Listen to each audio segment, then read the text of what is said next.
how fast that's switching there. So.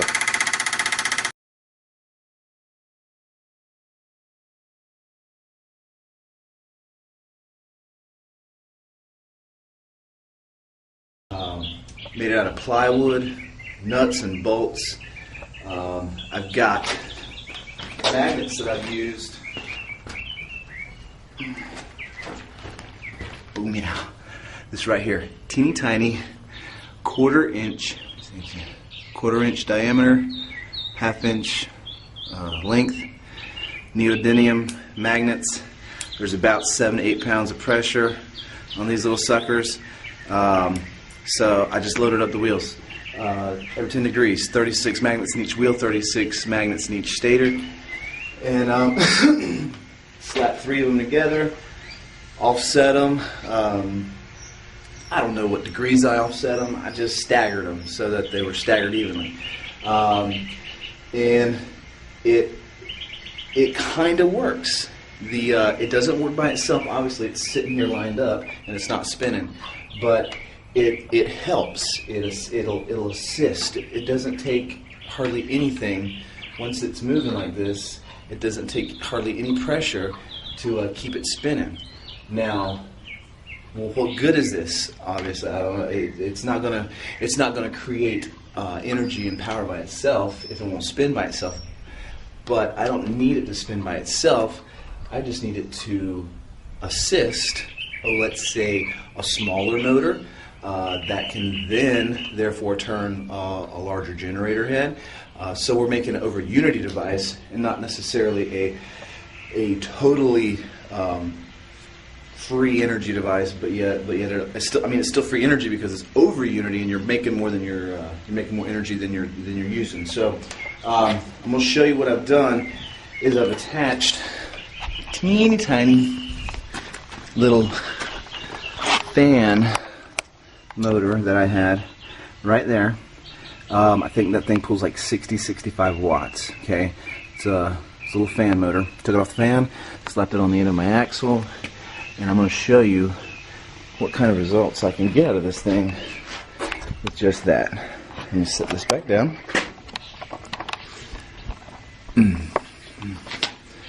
Yeah, we good. Can you see that? Zoom in a little bit. Alright, hang tight. Plug it in.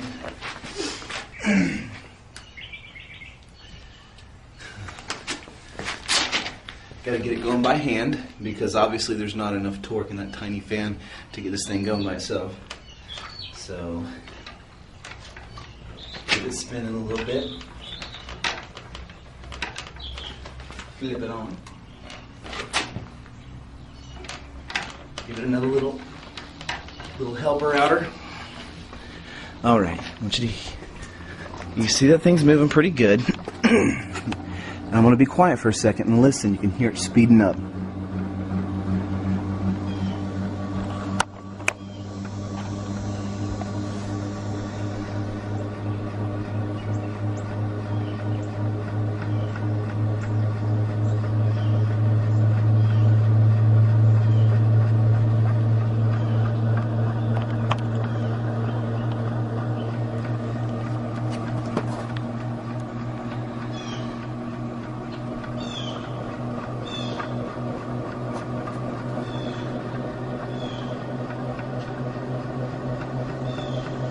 So you can see a little bit of the wobble in the wheels.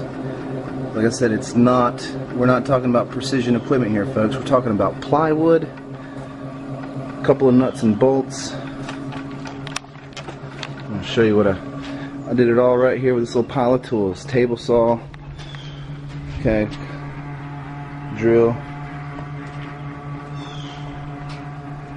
sander, sawzall, jigsaw, drill bits. Alright. Now,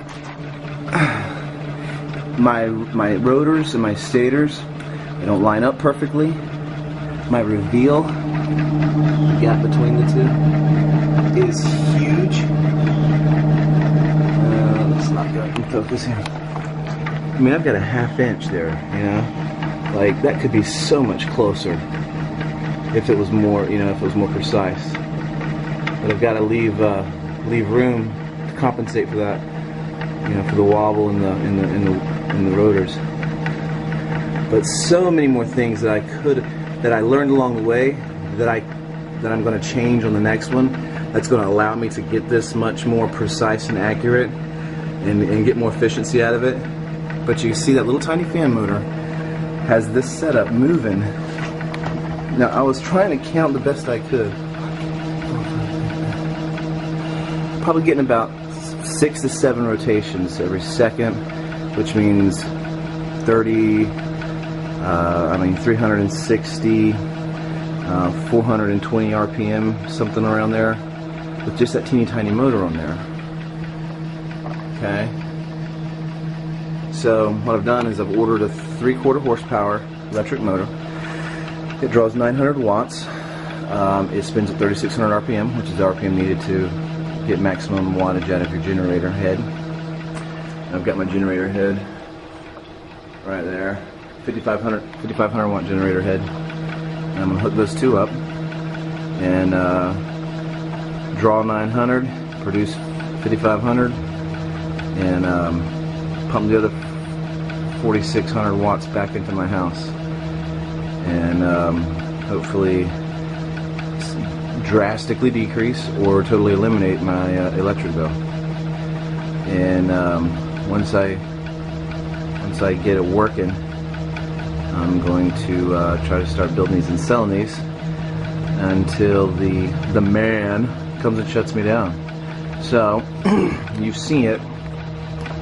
You see what it can do. I've told you what I'm going to do, and I'll make some more videos and update you as when I get the new motor and stuff like that in. And if I disappear, you know what happened. See you later.